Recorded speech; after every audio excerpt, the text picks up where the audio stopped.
Hello or welcome back to my channel.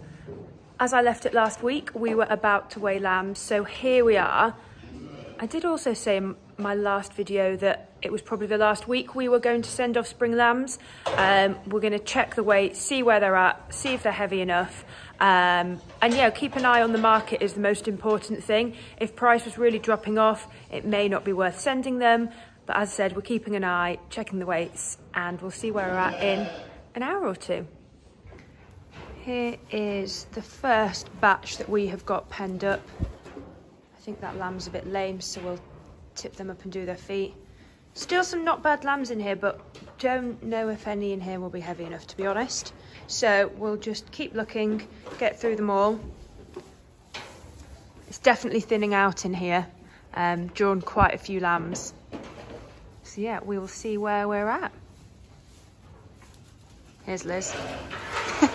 Probably doesn't want to be filmed. We just put Pinky, this is Pinky, one of our pet lambs. If you've watched my videos from over lambing, you'll recognise Pinky. We've just put him on the weigh and he was 40. Really not a bad lamb at all, but for us that's too light to be sending them. I'm videoing this lamb as I think maybe 3 days ago, my mum noticed that he was wagging his tail a little bit and was a little bit dirty. So he's trimmed around his bottom and he had a tiny little patch of maggots. Now we're just going to clean him up again. He could well have a few maggots in here, but we won't know until we clean him up again. We'll be dipping in a couple of weeks. We get Neil fell out. He's absolutely fantastic, does an amazing job, or whoever he sends, they're really, really good. But a couple of weeks off dipping for us. Now, when you're trimming lamb's wool like that, where you suspect maggots or they're a bit dirty, you have to be quite careful because you don't want to trim off too much wool. And then if they get dirty again, there's no wool to trim off. So you've got to trim off as little as you can get away with in case you need to go back again. So we're going to have another look at this one, see if he's got any little maggots on him or if he's just a bit dirty again.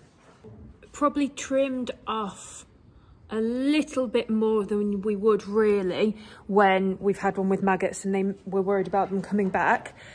But what we're hoping is actually trimming that wool a bit closer will allow any poo on the tail or wool to dry, and then it's less tempting for the flies. But we'll keep a really close eye on him, and yeah, he'll be getting dipped in a couple of weeks, so the pressure will be off then when it comes to maggots. Walking around the sheep at the moment and they're all really happy. I've got such a close eye on them at the moment for maggots. After we've had one or two, if anybody's slightly kicking or looks like they're scratching, I'm paying them a really close bit of attention. Unfortunately, maggots do happen. It's not always the farmer's fault, but the best thing that you can do is catch them early. I mean, we often catch them when they're a patch, sometimes even the size of like a coin, or maybe, I'm trying to think, like a biscuit, like a digestive biscuit. So if you can catch them at that stage, you know that they really haven't done much damage at all. But once they start to cover larger areas, yeah, you can get into some problems, and it's quite uncomfortable for the sheep as well. So really important to be vigilant. I have also seen a few other people posting recently that it's just getting to be that weather for maggots. So at the moment it feels really close, quite humid, it's hot as well, and the sky looks a little bit showery. Now that is just perfect conditions for maggots. So as I've mentioned before in this video and before as well, we'll be getting dipped as soon as we can. There's kind of a period that you want to wait after shearing, just so they have a little bit of wool growth. If you do it straight after shearing, there's basically no wool for the dip to hang on to. Does that make sense? So you've just got to get the timing right of that as well. We have a field of peas just beyond the field where the sheep in, so I thought I'd come and have a little look. Really happy with how it's looking. Field is pretty clean, a couple of thistles over there I saw, but on the whole, yeah, it's looking good, and we've got pods on the plants as well, which is always a good sign, and they're at that filling stage now. weather's pretty crucial. Last year we had pods at this filling stage, and then this is when the drought and well, I think we had nearly 40 degrees here, I can't remember, it might have been more. If that drought hits at the wrong time, the peas just don't fill, they die off, and obviously the impact on yield for that is massive. Ralph's maybe a bit of an indicator of how tall the peas are, although he is quite a big Jack Russell, aren't you? And then if you look closely at the peas, you can see pods are forming. And also what I find fascinating as well is these tendrils which literally hold the peas together. And it's always quite interesting to kind of shake a bit like that and see how much of it is all moving. All the way over there, because they're just this kind of carpet. Always easy to say you're pleased with them at this stage though. Got to wait till harvest, and then after that as well you've got to wait to see what the price is that you can sell them at as well, because ultimately even if you have a good yield and the market isn't there, it's all about the margin. Just while I'm walking back through this field which we cut for hay. Yeah, sorry I've got this, I just went to take a picture. And nobody's here to take one of me. So yeah, walking back through a field we cut for hay. Somebody asked after one of my videos a little while ago, the fields look really clean and kind of weed free, and how do we do that? I guess one of the things that we do is have quite a long and broad rotation, which definitely helps to control weeds. We take advice from our agronomist when we need any crop protection in the fields as well, so you don't want to apply that willy-nilly, and actually farmers don't, it's too expensive to do that. But it's about putting the right products in the right places where there's a problem. You don't want to build up resistance.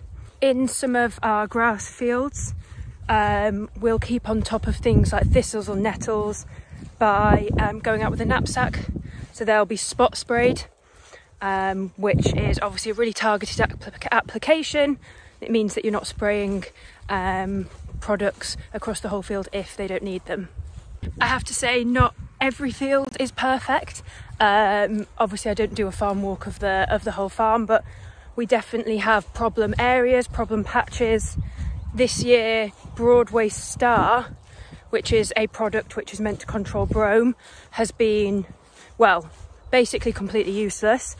And it's the same for a lot of other farmers in the area as well. So we don't know whether we've got kind of a resistant variety of brome, but some of our fields, well, they're actually away from the farm, look an absolute disaster, to be quite honest. So I have no idea how we're going to manage those. But again, it's all about working with the people around you, you know, your agronomist and people who are kind of experts in their field really, and we have to take advice from them, and you know, we don't know it all.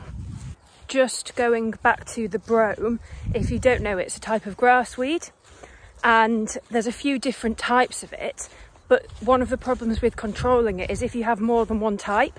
Some types are better to basically be buried under the surface, and some types you want to leave on the surface to try and get rid of them that way, so it's quite tricky. Actually, it would be interesting to know if any of you are struggling with brome. Have you had problems with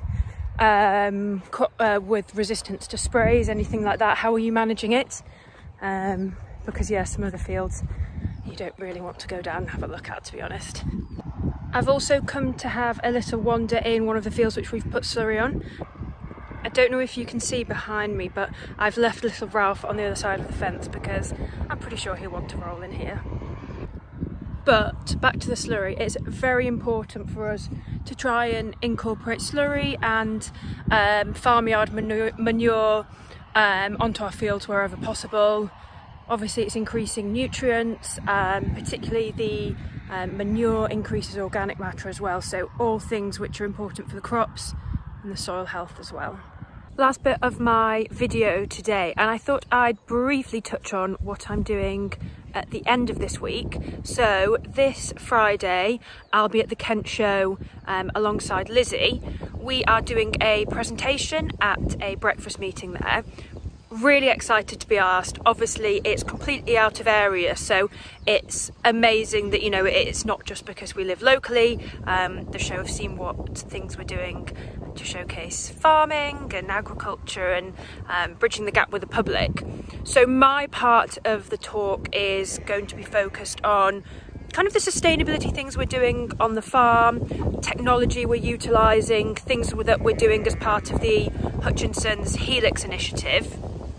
Then Lizzie will be taking a bit more of a focus on social media, how we've utilised that and how maybe other people can utilise that as well to basically market our industry, their business and what they're doing on their farms or their businesses as well.